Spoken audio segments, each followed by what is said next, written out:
Hello and thank you so much for tuning into Maisha Television. You're watching Maisha Prime News.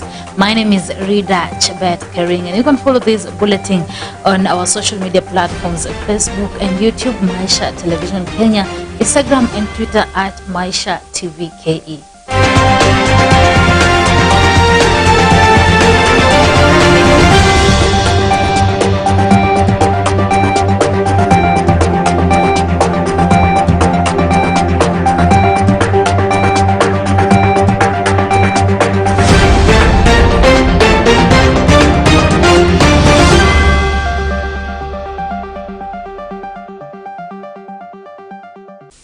Welcome.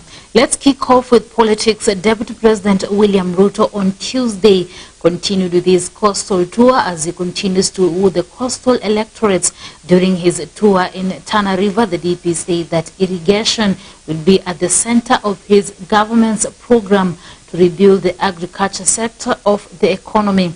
Other than reviving dormant schemes and expanding the existing ones, he will put more land under irrigation to increase food production and expand businesses. Maisha Television political reporter Antonio Sundwa with details on this. The political field is now getting stronger as days go by.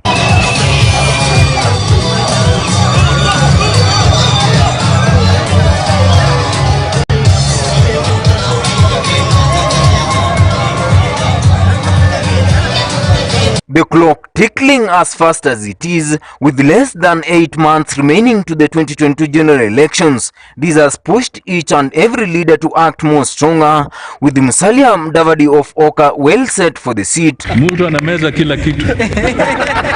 Baba, with his roots dominated down in Mount Kenya region. I'm not running for the president to oppose anyone, but to propose better policies. And William Ruto with his Asla narrative. This has made many people to have different opinions towards the 2022 game. Hii mambo ya wheelbarrow inasumbua watu ya kitendawili sana. Deputy President William Ruto continued with his political tour in Tana River County with a mission of selling his bottom-up economic model with his UDA party. Tana River, mimi nawaambia mambo ya ukweli bwana. Sawa sawa. Mimi nataka nimjue hivi watu wa Tana River. Hii Tana River yenu, nasimama hapa mbele yenu kuwaambia mwaka ujao tunaweka pesa ya serikali bilioni 100 kama priority ya kwanza kupanga ajira ya hawa vijana wenu hawa. Najua ni hanjam ya mambo ya siasa, lakini tuliza kwanza. Mimi sitaki mpige kura kwa TV mnatialala na ria mambo ya ujinga. Mimi nataka muelewe mnapiga kura kwa sababu gani. Mnanielewa watu wa Tana River? Sikizeni watu wa Tana River. Mimi nasema mwaka ujao inshallah kwa mapenzi ya Mungu tunaweka pesa bilioni 100 kwa mambo ya housing, agro-processing, value addition, manufacturing. Ndio tupange ajira ya hawa vijana wetu wa Kenya. Ruto assessed some of the projects in the region, promising the residents of Tana River a better plan of projects if elected as the president come 2022. Kura yenu ni ya ule mtu kazi yake inaonekana, ama kura yenu ni ya kitendawili na yakaya ya Bonuasi? Nimekuja kuwauliza tu kwa unyenyekevu watu wa Tana River. Mnakubali tutatembea pamoja safari hii? Kura yenu ni ya kitendawili ama ni ya William Ruto? Ni ya hasla ama ni ya kitendawili? Hebu nione kura ya hasla hapa, nione kura ya hasla.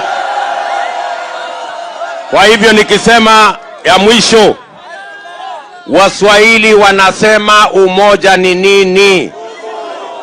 Umoja ni nini?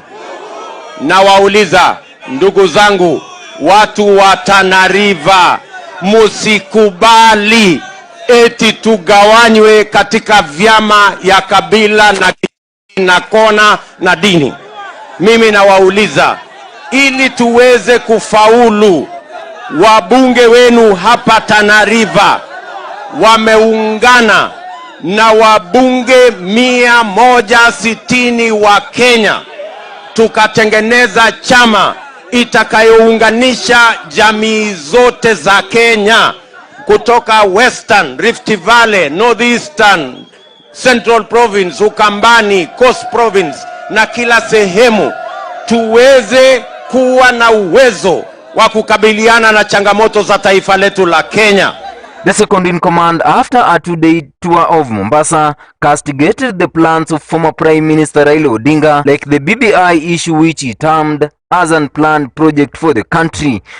Wenye kupanga eti pesa ya Tana River County ipunguzwe kutoka bilioni 4 mpaka bilioni 2, moja yao mtu ya kitendawili na wabunge wengine wenu na viongozi wengine wenu hapa. Mimi nataka ni watu wa Tana River, kiongozi yoyote ambaye amepiga kura yes kwa BBI ati pesa ya Tana River ipunguzwe, asichaguliwe hata kwenye kamati ya mazishi. Nyenye mnanisikia? Nyenye mnanisikia?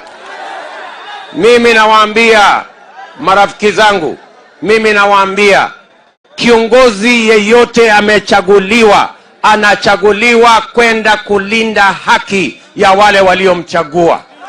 Yenye mnanielewa? Ruto drummed up support for his party, saying that if elected, he turns up the first priority for youths and small-scale traders. Mwaka ujao inshallah, kwa mapenzi ya Mungu, tunaweka pesa bilioni 100 kwa mambo ya housing, agro-processing, value addition, manufacturing, ndio tupange ajira ya hawa vijana wetu wa Kenya, kwa sababu tuko na vijana milioni 4 Kenya wamemaliza shule, wako na certificate, wako na diploma, wako na degree, lakini kwa kukosa ajira vijana hawa wengi wanahangaishwa na madawa na ulevi na mambo ya uhalifu. Mimi nawaambia kama wazazi, lazima tuokoe vijana hawa wetu kwa kupanga mambo yao ya ajira. Antonio Sundua. The sub-counties in Kakamega, which has performed tremendously in terms of making roads in the region. The main reason why God gave the society good leaders is to have a better way of managing projects, people and any other thing which needs growth for a better future. Leaders who embrace development and unity are leaders who are well set to the positive maintenance of the society, to give the litigants a conducive environment and a better future. Tenavaho intend its course. Nipate kuwaelezea tunafunga mwaka tukiwa na program gani na tukikuzia kidogo ile pia tumeshawezefanya. Aligning a full report, many parents have been waiting eagerly to get bursaries for their children. Wangu nataka kuambia, najua saizi shule zimefungwa, wazazi, wanafunzi wametarajia sana forms za bursary. Na tulikuwa tunangoja shule zifungwe kwa sababu mihula imekuwa fupi. Wakifunga watu wakuwe nyumbani, itakuwa ni kazi rahisi sana kwetu kupeana bursary forms. Kwa hivyo wakati wote kuanzia sasa forms zinapitia printing, tutawatangazia ni siku gani mnakuja kuchukua. Saying that the government na hiyo barabara inalimwa kwa lami. Niambie watu wa Navaholo, hiyo ni lami pia inawe. Singatieni mawaidha kutoka kwa wazazi. Mubebe yale ambayo mnaambiwa na walimu mkitoka shuleni kuja nyumbani, fanya revision ya vitabu because mihula zimekuwa fupi na masomo inaendelea. Mitihani karibu inakuja. Na ile ya kuchoma shule, kwa sababu hii shule unaharibu ndio ile shule inastahili kupatia cheti ambayo itakusaidia kwa maisha yako. Ingia wakati wa kutafuta kura, msurushiane mawe kama CDF chairman, mtu wa kupenda maendeleo, mawe inaleta maendeleo, inaleta chuki. Tuchukue ule mtindo wa Honorable Emmanuel Wangwe wa kusalamiana na kuomba ile kitu unataka na uipate kwa ukarimu. Jambo la tatu ningependa kuongelea ambayo imekuwa ni national call ni mambo na COVID-19. Huu ukiwa msimu wa Christmas, tuko na watu watatoka Nairobi, watu watatoka South Africa. Kama watu wetu wa Navaholo, tunataka tuishi tuone matunda Mungu alituwekea. Kwa hivyo watu waende chanjo. Kwa saizi sub-county hospital na public health wanafanya chanjo la mahoro kwa makanisa, kwa shule, kwa sherehe zozote zile. Ninaomba ukiona hiyo chanjo watu wanapeana, endeni pale mchukue chanjo ukapate ukue na kinga, itakusaidia kupambana na hizo. Reporting for Maisha Prime News, Maisha Television, I'm Millicent Makoha. For many years, poor transport and road network in Kerio Valley has been a major contributory factor to rampant cases of banditry attack. Kufunguliwa na kama county government pia kuwa na pesa iongeze kwa barabara hizi, especially zile zinaunganisha counties, ndio ikuwe rahisi kwa mambo ya security. Ukisonga mbele kidogo utafika Chepkoko, na hapo labda wakifukuswa kutoka huko, ile katika hali ya kutaka kutoroka huko inakuwa kidogo hideout. Lakini kwa sahizi, kwa sababu sasa barabara imepitika, hakuna sasa hideout tena, kwa sababu serikali imekuwa rahisi serikali wa. And a Kenyan has filed a petition before the Judicial Service Commission JSC seeking the removal of Justice Anthony Mrima over his decision to send DCI George Kinoti to jail. Michael Makarina has accused Justice Mrima of incompetence and gross misconduct in the way he handled the case involving businessman Jimmy Wanjigi, in which Kinoti was sentenced to 4 months in civil jail. Makarina, through lawyer Danstan Omari, says the judge demonstrated lack of impartiality in dealing with the case, adding that the sentence was issued on his insistence that Wanjigi's guns were in Kinoti's possession. Makarina wants the commission to investigate and conduct of the judge to ascertain if he was influenced in order to make the decision he did. He argues that the judge ignored the sentencing policy guidelines that the court is bound to follow when passing a sentence to any convict in order to avoid irrational sentences, especially the court's notorious preference to custodial as opposed to non-custodial sentences. He also says that Justice Mrima was biased and incompetent in the way he handled the case. They are saying that the judge who convicted the four, the Director of Public Prosecution, the Attorney General, the Inspector General, put contempt of the court. So Makarina feels that that is not the right way to deal with it. And also the last ground that Makarina puts on is that the judge brought up ulterior, exterior issues, evidence that was not there. He has managed to get the proceedings of what happened in court and the sentence or the ruling. We have attached a copy of the ruling of the judge. Akanituma kwa Kinoti na Kinoti alienda akajibu hiyo barua, na bila alijibu barua tulienda na Jimmy Wanjigi mpaka kwa Kinoti na tukaelezewa pahali civilian tunaweza chukua bunduki zetu, na tukaenda huko na tuka-apply na already Jimmy Wanjigi anajua na anajua fit yake, na hii evidence yangu nilipeana kotini. Jaji Mulima hakusikiza evidence yangu, akasema mlemavu hawezi pata mtu wa kumtuma. So hiyo kitu ndio imeniweka kwa akili yangu nikuja nitetee haki ya walemavu, kwa sababu hata sisi walemavu ni watu, tunaweza tumwa, tunaweza fanya kazi. So naomba koti hii, na ndio nilipea mawakili wangu hiyo nafasi wani advise George Mulima akae kando, evidence yangu ile niko nayo isikizwe, kwa sababu hata kuna mawakili walikuwa wanaandika kwa mitandao Kinoti haki, na mimi nimesimama na ukweli mpaka ijulikane.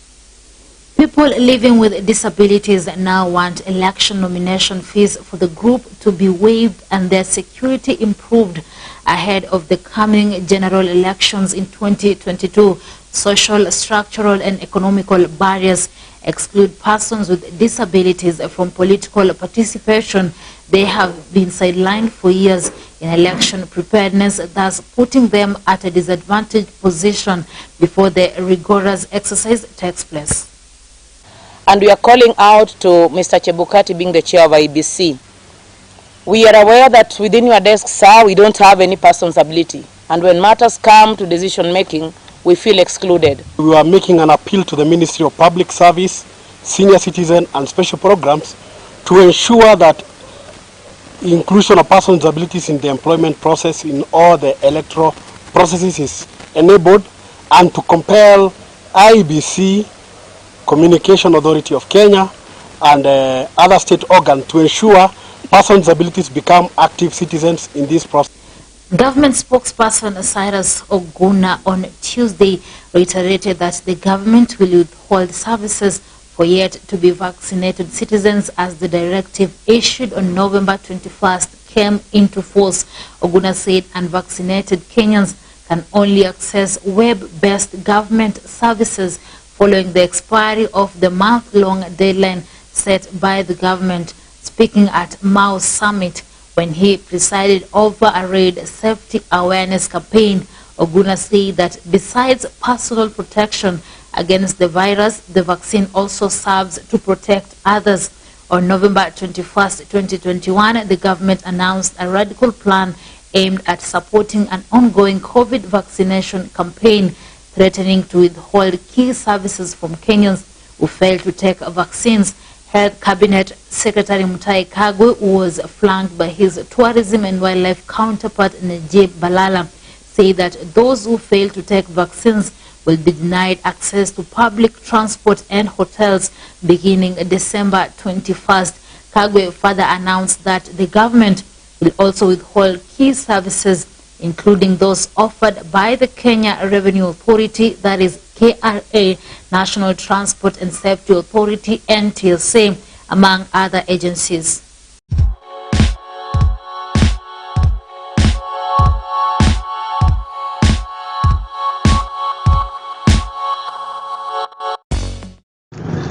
Bila cheti ni kitu ambacho serikali kwa imesema hapo awali, ni kwamba unapohitaji huduma kwa serikali ni vyema kuwa na cheti cha kuchanjwa cha COVID.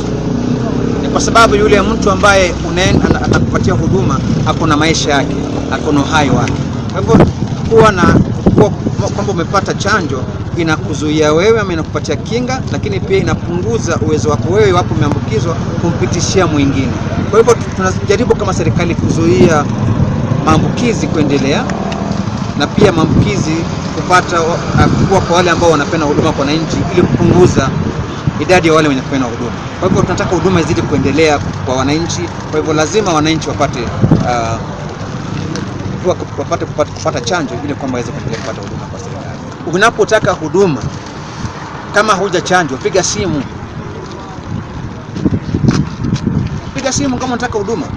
Lakini kama huwezi piga simu na hutaki kupata chanjo, basi pia unahitaji huduma. Nadhani tuelewane kwa hili jambo. Sio kitu ambacho ni cha kuweza kuongelea kwa kipindi kirefu, maana ni kitu kizuri. Chanjo ni kitu ambacho kinakuzuia wewe kupata maambukizi, lakini pia bahati mbaya kupata maambukizi inazuia makali ya maambukizi. Kwa hivyo ni kitu ambacho waandishi wa habari mngekuwa mkihamasisha umma wengi waende kupata chanjo. Ni kwa sababu kwamba hakuna yeyote ambaye angependa rafiki yake, mpendwa wake, ndugu yake apate kuambukizwa. Ugonjwa huu ni mbaya sana. Kwa hivyo kitu rahisi ni kupata chanjo, ili kwamba huo ugonjwa ukipata kuambukizwa kwa bahati mbaya, mwanzo isiwe kali kwako, lakini pili isiwe rahisi wewe kupitishia mwingine. All right, I'm taking a short commercial break. I'll be back with more news. Stay tuned.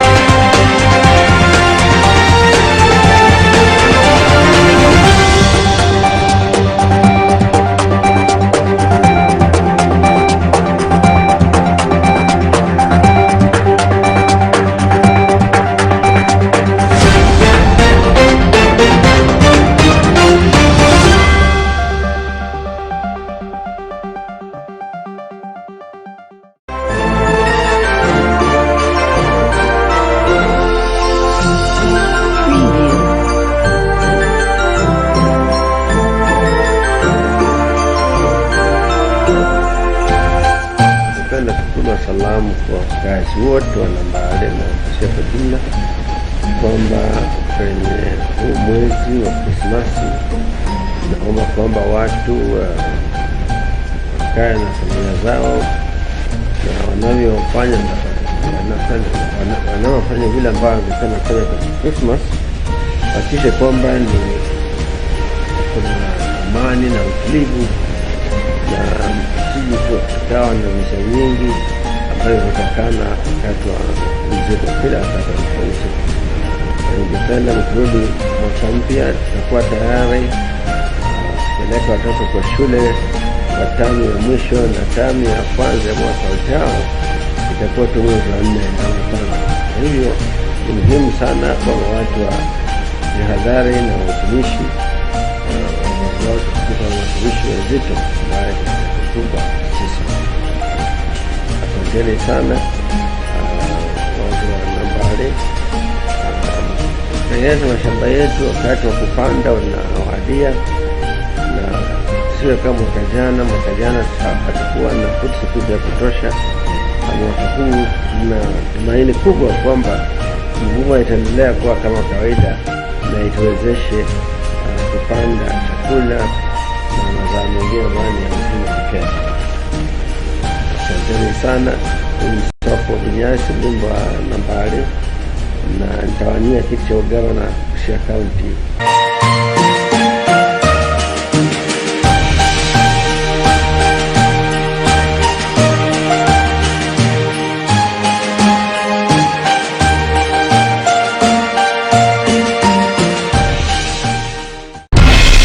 Ndio kiongozi. Uko ndani. Unajua mara rafiki yangu alikuwa ananiambia msimu wa holiday hii kuna majina unafaa kuavoid. Ya kwanza ni mkubwa, kiongozi. Majina yakitolewa na wanasiasa kuitana wenyewe kwa wenyewe. Kuna jina kama farasi, then kuna jina kama punda. Then kuna jina moja nilimuona senator wa Kakamega introduce hii tortoise, kwa Kiswahili wanamuita tortoise, huitwa huyo utoozi tutasema tu tortoise.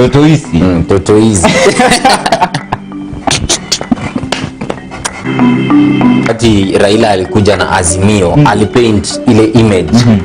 Wakati bwana William Ruto amekuja na the hustler movement, na hustler narrative, pia akapaint image plan ya kuwa yeye atadili na bottom up, atasaidia hao hustlers wakuje pia wakue kwa level moja na labda hao mataikons. Lakini bwana Musalia Mudavadi pamoja na oka yake hawajakuja na ile strategic plan na ile jina ya image. Unaona?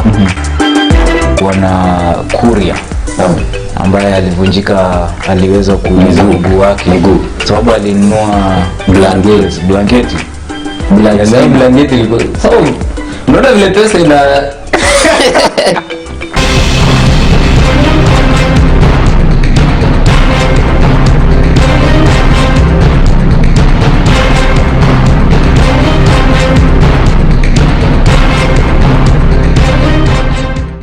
Good morning. Good afternoon. Good evening. Good evening. Is live at Hammersmith. Barcelona is live from the masses. We're on the doorstep. For Maisha TV, for Maisha Prime News, Maisha Television. For Maisha Prime News, Maisha Television. Trusted news, trusted sources, trusted dissemination of information.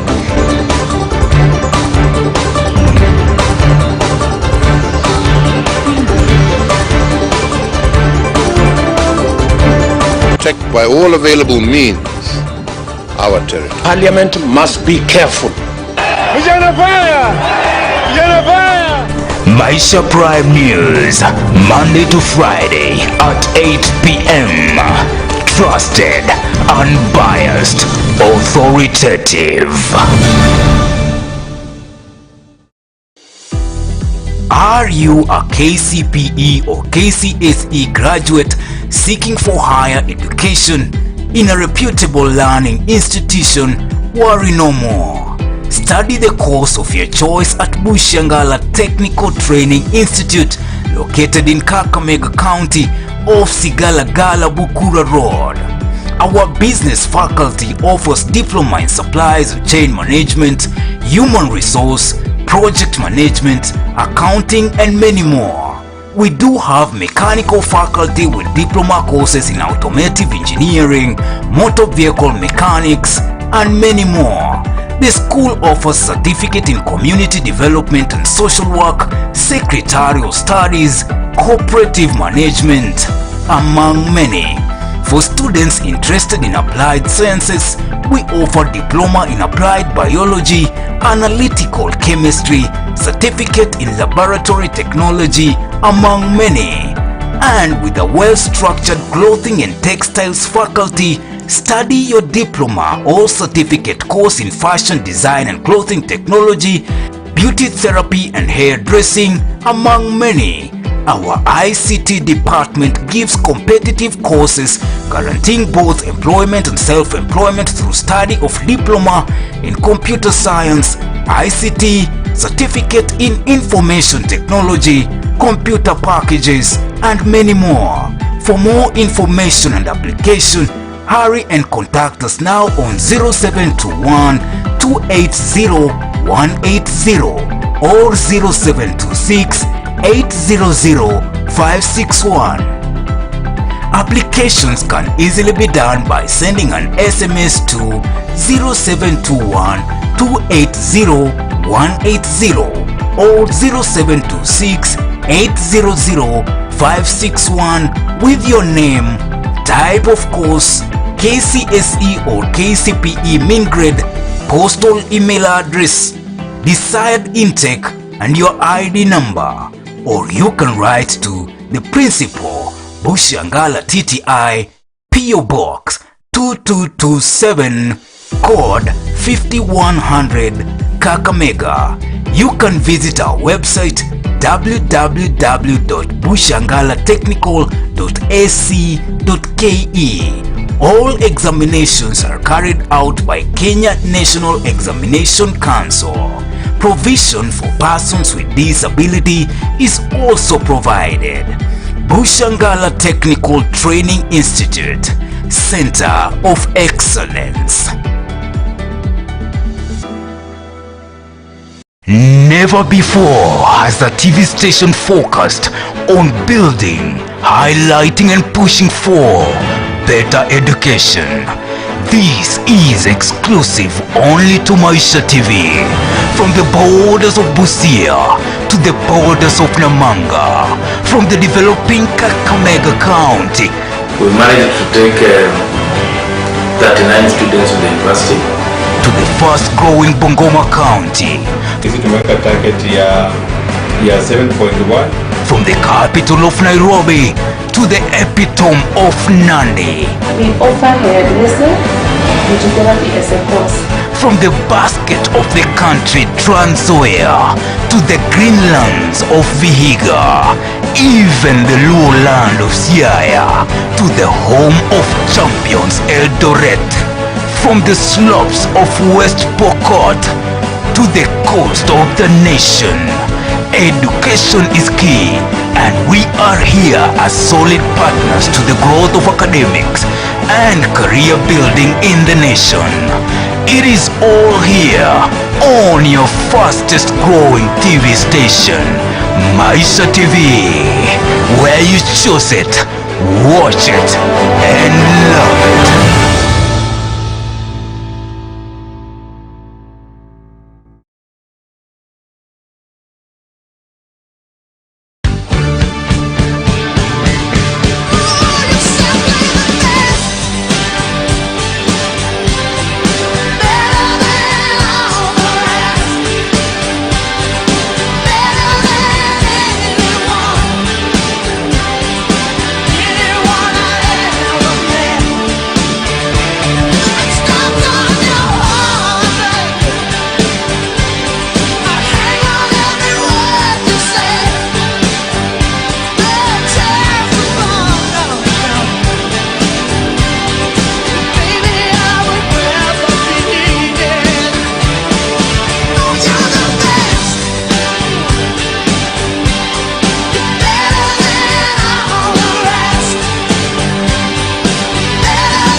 This is Maisha Television.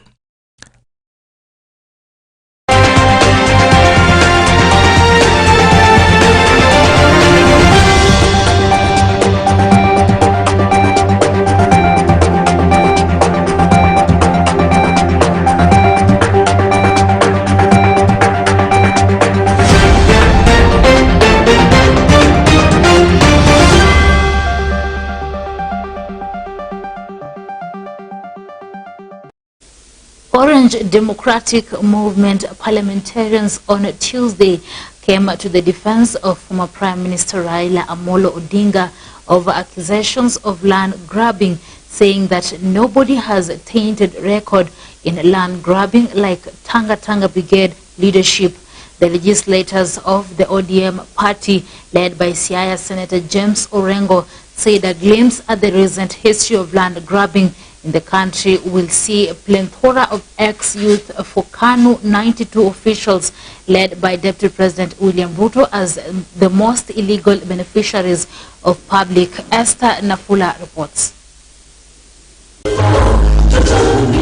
Leaders drawn from the Orange Democratic Movement have mounted a strong defense against claims that the former Prime Minister Raila Odinga is guilty of land grabbing, while responding to claims for full implementation of Ndungu's report by Deputy President William Ruto political ally. Given that, the ODM MP said that Raila will have no problem acting on its recommendations, given that he is not tempted or capable of any irregular land allocation. If in this world can Ruto accuse anybody of land grabbing? If you want to look at the history, recent history of those who have grabbed land in this country, you are sure to get his name and those of other people who are in YK92.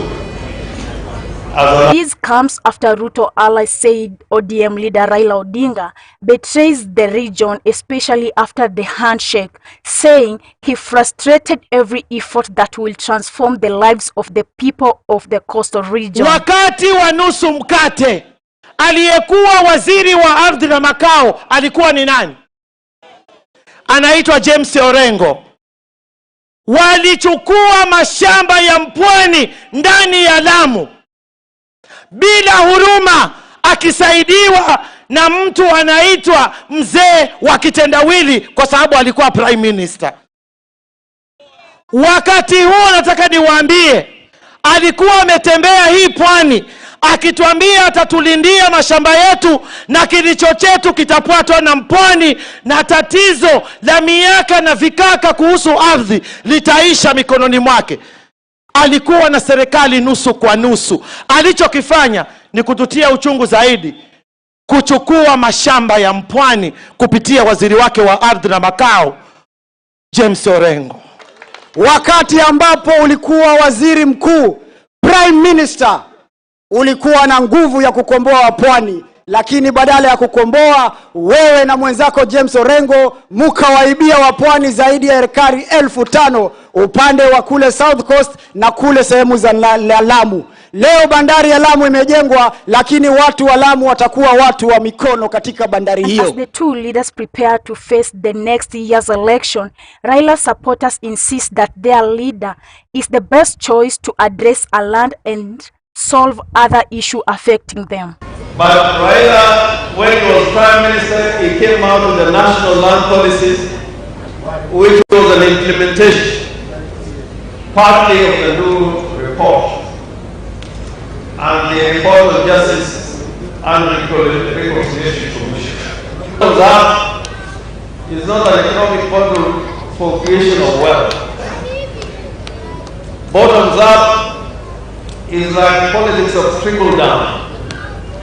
That is not politics of creation of wealth. Raila, who served as a prime minister in the Grand Coalition government, came up with and pushed for implementation of the national land policy, which borrows several recommendations in the Ndungu's report. Therefore, I plead to Kenyan people to look at these two narratives. The narrative of Tanga is a narrative of catchphrases, slogan, but empty of content.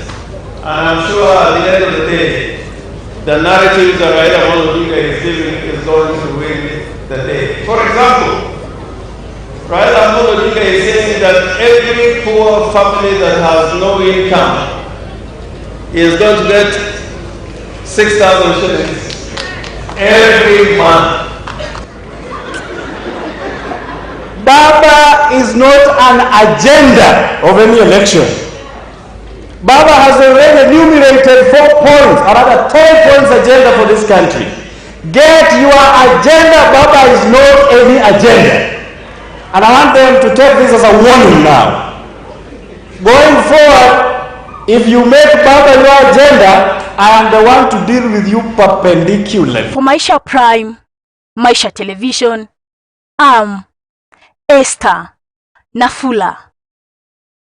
Construction of the competency-based curriculum CBC classrooms for the junior secondary learners has kicked off with the groundbreaking ceremony in several schools in Siaya County.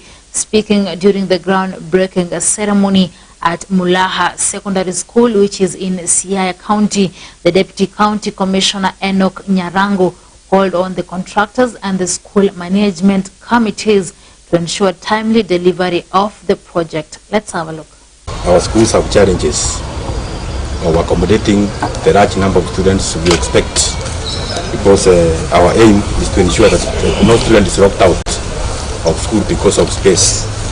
So we hope that as we undertake this and the other similar projects that are on the way, the challenges we have been having in the densely populated schools will come to an end and will be a thing of the past. Our ministry for having steered forward the process of ensuring that it is able to, first of all, decongest schools in terms of 100% transition, while at the same time also ensuring that we are able to start preparing for the CPC, which is to be rolled out in the junior secondary in 2023. So we ask the school management, the principal, and other stakeholders to join hands in ensuring that this kind of project is completed in time, and when schools reopen and when that transition takes place from junior secondary schools to second schools, our students will be able to have their studies in a very, very conducive atmosphere. All right, in our bulletin we always have an education segment where we highlight the achievements, history and play of different schools in the country. Today we focus on Christ the King School, which is located in Bungoma County. Let's have a look. Christ the King Primary School, located in Kandui constituency in Bungoma County, is the school to watch out for, with a tremendous transformation in terms of academics, infrastructure and co-curricular activities. Christ the King Primary is found in Kandui constituency, township ward. Christ the King Primary began in the late 1990s as an academy. It began as an academy, and it collapsed because it shared the same name with another academy in Nakuru. It was referred to as Christ the King Academy. By then it collapsed. It's a clear indication that the school is in a speedy transmutation. Speaking exclusively to Maisha Television on Monday 20th December, Mr. Stephen Chemirage, the school head teacher, explained how the school was built despite the financial instability at the beginning under the leadership of the late Father Wanyonyi. Thereafter, with the coming in of the late Father Christopher Wanyonyi, the school began again in the year 2005. He brought in 2 teachers, the founders of what now stands as Christ the King. This is Madam Jennifer Rubembe and Madam Karen Webuhulu. They started with the 17 pupils. By then, the head teacher was Mr. Stephen Mbutu. From then, the school has grown up to now. When the school has now a population of 2,000 pupils and 78 teachers, 62 primary section, 15 ECDE.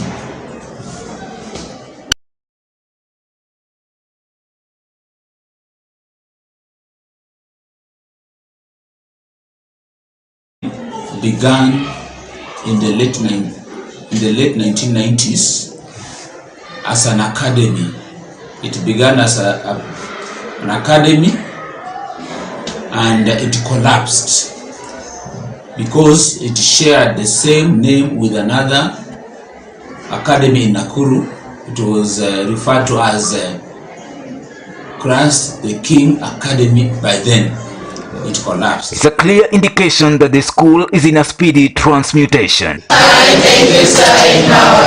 Speaking exclusively to Maisha Television on Monday 20th December, Mr. Stephen Chemirage, the school head teacher, explained how the school was built despite the financial instability at the beginning under the leadership of the late Father Wanyonyi. Thereafter, with the coming in of the late Father Christopher Wanyonyi, the school began again in the year 2005. He brought in 2 teachers, the founders of what now stands as Christ the King. This is Madam Jennifer Lubembe and Madam Karen Wepuhulu. They started with the 17 pupils. By then, the head teacher was Mr. Stephen Mbutu. From then, the school has grown. Up to now, when the school has now a population of 2,000 pupils and 78 teachers, 62 primary section, 15 ECDE. We do have 2 deputy and 2 senior teachers. The school has a library and a computer lab, fully stocked. Academically, the school was 3rd position in the 2020 KCPE exams in Bungoma County. Last year, for example, we posted a mean score of 376, coming 3rd in the whole of Bungoma County, but with the biggest population. Co-curricular activities, the school does well in drama. You can see all over here, there are trophies here and there. These are trophies that we have earned from drama. Every year, the school has been reaching the nationals, and it's doing very well in co-curricular activities. Because of the school doing well, it has attracted a population. And with the population, the growth of the population, we also need more manpower. And sometimes parents in payment of fees, they have a challenge. Therefore, we have had a challenge of payment of fees. Unfortunately, the late Christopher Wanyonyi, sometimes through his PR, would go out and maneuver ways of getting some people who would sponsor the students. But now with his going, we are still trying to find out if the current now police we have will continue with that, so that we retain the students, because the late Christopher could go out and get some sponsorship for the students. The school has a well-improved infrastructure which gives conducive environment for study for children. We have resources in our school, such as the computer library, whereby learners are able to go to the computer and have what we call e-learning. And also, teachers are well equipped with the knowledge to handle the CPC classes, whereby they normally go for in-service training that are organized by the Ministry of Education, and also there are teachers who have gone to upgrade themselves to gain this knowledge on CBA, on how to handle CBC. According to Mr. Amos Hayota, one of the teaching staff at Christ the King, the school has put in place various strategies in academic department in order to secure the top position in the national and internal examinations. Naitwa Amos Hayota. Hayota ni mwalimu anayesimamia idara ya Kiswahili hapa shuleni. Christ the King. Mtihani ya kitaifa tunajitayarisha vilivyo. Shule hii imekuwa inafanya vizuri sana katika mtihani ya kitaifa. Na ni jambo ambalo linajulikana kwamba nadhani ndio sababu shule hii kwa sasa ndio shule kubwa katika gatuzi la Bungoma na idadi kubwa ya wanafunzi zaidi ya 2000. Na idadi kubwa ya walimu ambao wako katika shule hii imewezesha kufanikiwa vyema, kufanikiwa katika mitihani ya kitaifa na kufanya hata vizuri zaidi. Tuna jumla ya idadi ya walimu zaidi ya 75 na katika darasa la 8 tuna mikondo 4, jumla ya wanafunzi 138 mwaka huu. Ukiangalia vizuri sana jinsi inajulikana, mwaka uliopita tumekuwa na jumla ya wanafunzi watahiniwa 119 na tukaweza kupata jumla ya alama mean score ya alama 375. Na mikondo hiyo 4 ina walimu jumla ya walimu 24 ambao wanashughulikia darasa la 8. Kwa hivyo hiyo inaweka msingi mzuri sana kwamba wanafunzi wanashughulikiwa vyema. Calvin Wanyama and Seth Okumu, the KCPE candidates for the year 2021 at Christ the King Primary School, have praised the good work done by their energetic teaching staff, making them sure of great performance in the coming KCPE exam. My name is Calvin Wanyama and I'm in 8th Blue at Christ the King Primary School, and my target is 420 marks, and I am striving hard to get these marks at the end of my primary school. My name is Seth Okumu. I'm in class 8 Blue at Christ the King Primary School. I love my school because it produces the best students for high school. My target this year is 125 marks and above. It's Leslie Gemenet. I'm in class 8 Blue at Christ the King Primary School. Here we love our teachers because they are committed to teaching us, and our main target this year is 400 marks and above. We love our teachers so much. For Maisha Prime, Maisha Television, I'm Bushebe Jr. Wow, that was an amazing piece by Bushebe Jr. Moving on, let's get our daily special feature, My Hustle, by Anthony Osondwa.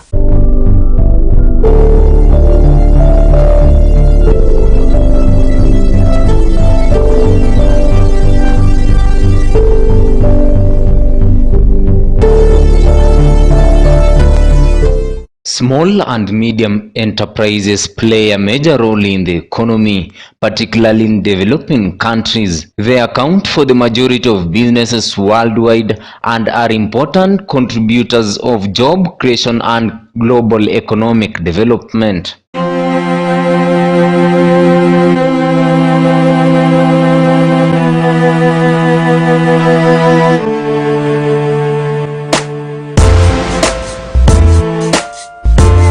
Now, on the streets of Chewai in Bungoma town, Bungoma County, we met Ken Ababa, who narrates on how he started this work of Baba with the spirit of doing it, with the spirit of achieving it, with the spirit of making sure that the economy one day through him becomes stable. Let us hear more about his story.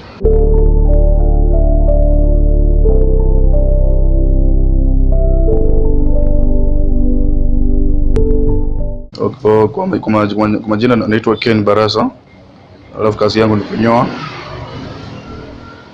Ken, kidogo tueleze hii kazi ya hii kazi ya kunyoa nilianza 2011 na nimeifanya hadi saa hii. Mara ya kwanza nilikuwa nauza viatu pale stage, na nikaona hii kazi nipeleke mzuri, na nikaamua sasa nikahamia kunyoa sasa. Mwanzo hii kazi ya kunyoa ni kama kwa damu sasa.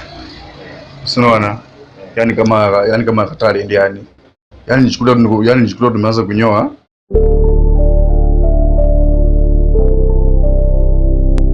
Ken narrates on some of the challenges they have been going through as small scale traders. Challenge ni mingi sana. Juu sasa unaweza kuwa kinyozi, maybe umefunga mlango mzuri, ukute wamepomoa kama wenyewe umebeba machine, ama umefungua kinyozi kidogo watu kaanza wanaanza kusumbua, ama kidogo umefungua hivi unanyonyoa kidogo, sometimes unaona nini basi sema inakuja inapiga vitu zenyewe zinaharibika tena, unaona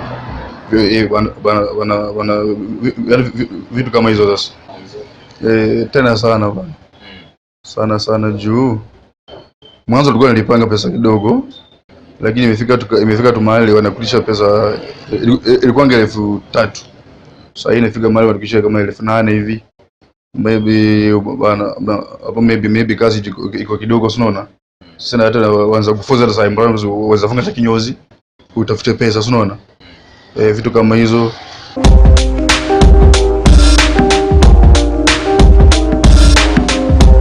He urges the county government and the national government in particular to reduce on this issue of license rates, to at least give them a humble time, to at least give them peace in these particular small scale businesses that they normally do. Let us hear from him. Mimi nilikuwa naomba bana watu wa municipal hawa watu wakanjua tu, yani hii nini watusheko chini kidogo. Hii nini mambo na license tuko chini kidogo ndio pia tufade mapato nini kidogo pia.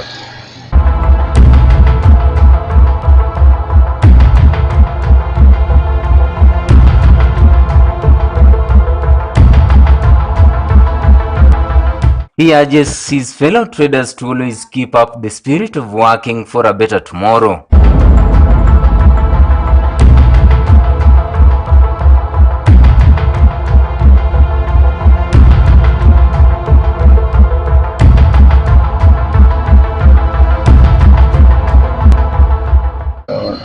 Wana business wenzangu, naomba tu yani watie bidii, wasikufe moyo, yani wakuwe na nguvu, pia wakuwe na courage, wasikufe moyo, yani wapambane tu. Now, my hustle, my story. My hustle, my story is your hustle and your story. Why? Because on Maisha TV, we engage with small-scale traders. On Maisha TV, on My Hustle, we engage with those people who are ready to save the Kenya's economy, those who are ready to stabilize and make sure as a country, as a nation, we grow to limits which are more higher than those particular limits that we are in this particular time. That will happen on Maisha TV. We engage with traders, we share ideas on business issues for a main purpose of making sure that we grow each other for a better future. My name is Anthony Osundwa. This is My Hustle. Back to you, Rida Chebet Kering in studio. Alright, and with that story, My Hustle, we've come to the end of Maisha Prime News. My name is Rida Chebet Kering. See you next time.